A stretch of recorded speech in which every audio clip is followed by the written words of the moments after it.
ஒரு வீட்டுக்குள்ள திருட வர்ற திருடர்கள் விடிய விடிய தண்ணி இறைக்க வேண்டிய நிலைமைக்கு வந்தா, அதுவும் அந்த வீட்டுக்காரர் உலக மகா புத்திசாலி தெனாலிராமன்னா, வாங்க நீர் இறைத்த திருடர்கள் என்ற சுவாரஸ்யமான தெனாலிராமன் கதையை கேட்கலாம். ஒரு நாள் அரண்மனையில் தன்னுடைய எல்லா வேலைகளையும் முடிச்சுக்கிட்டு தெனாலிராமன் தன்னோட வீட்டுக்கு கால்நடியா நடந்து போய்கிட்டு இருந்தாரு. அப்போதான் அரண்மனை காவலர்கள் சொன்ன விஷயம் அவருக்கு ஞாபகம் வந்துச்சு.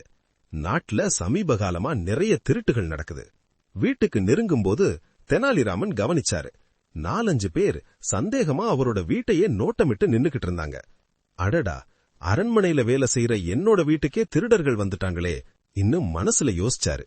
காவலர்களை கூப்பிட்டு பிடிக்கலாமான்னு ஒரு நிமிஷம் நினைச்சாரு. ஆனா அடுத்த நொடியிலே ஒரு சூப்பர் யோசனை. திருடர்கள் இருப்பதை கவனிக்காத மாதிரி நடித்து மெதுவா வீட்டுக்குள்ள போனாரு. வீட்டுக்குள்ள போனதும் மனைவி கிட்ட காதோட காது வச்சு சொன்னாரு, வெளியில திருடர்கள் இருக்காங்க. அது கேட்டதும் அவரோட மனைவி பயந்து போயிட்டாங்க. வேகமா காவலர்களுக்கு சொல்லுங்க என்ன சொன்னாங்க. அப்ப தெனாலிராமன் சிரிச்சுக்கிட்டு சொன்னாரு, பயப்படாத, இன்னைக்கு அவங்களுக்கு நானே ஒரு நல்ல பாடம் சொல்லி கொடுக்க போறேன் அப்படின்னு சொல்லிட்டு சத்தமா பேச ஆரம்பிச்சாரு. இப்ப நாடு முழுக்க திருட்டு பயமா இருக்கு. அரசர் கொடுத்த பொண்ணு பொருளை எல்லாம் பாதுகாப்பா வச்சிருக்கணும். அதனால எல்லாத்தையும் ஒரு பெட்டியில போட்டு கொண்டு வா. இந்த வார்த்தைகள் எல்லாம் வெளியில இருந்த திருடர்களுக்கு தெளிவா கேட்டுச்சு. கொஞ்ச நேரத்துக்கு அப்புறம் ஒரு பெரிய பெட்டியை தூக்கிக்கிட்டு வெளியே வந்த தெனாலிராமன் திருடர்கள் பாக்குற மாதிரியே நேரா அந்த பெட்டியை கிணத்துக்குள்ள போட்டார். அப்பாடா, இப்ப நிம்மதி. இந்த கிணத்திலிருந்து யாராலையும் பெட்டியை எடுக்க முடியாது. இத கேட்ட திருடர்கள் ரொம்ப சந்தோஷம். வீட்டை உடைக்க வேண்டாம், சண்டை போட வேண்டாம், சுலபமா கிணத்திலிருந்து எடுத்துடலாம். ஆனா கிணத்துல தண்ணி ரொம்ப அதிகமா இருந்துச்சு. அப்போ திருடர்களோட தலைவன் சொன்னா, கயிறு இருக்கு, வாளி இருக்கு, தண்ணிய கொஞ்சம் கொஞ்சமா இறைச்சி வெளியில ஊத்துவோம். விடிய விடிய திருடர்கள் தண்ணி இறைக்க ஆரம்பிச்சாங்க.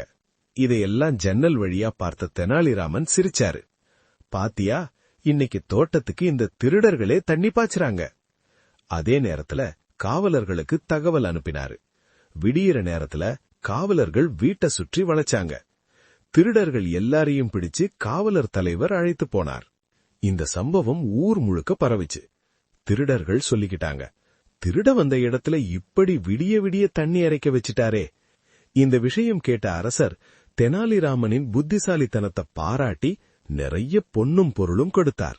அப்படி அவர் சொன்னார், நீதி பலமில்லாத இடத்திலும் புத்திசாலித்தனம்தான் வெற்றி பெறும். இந்த கதை உங்களுக்கு பிடிச்சிருந்தா மீண்டும் சந்திப்போம்.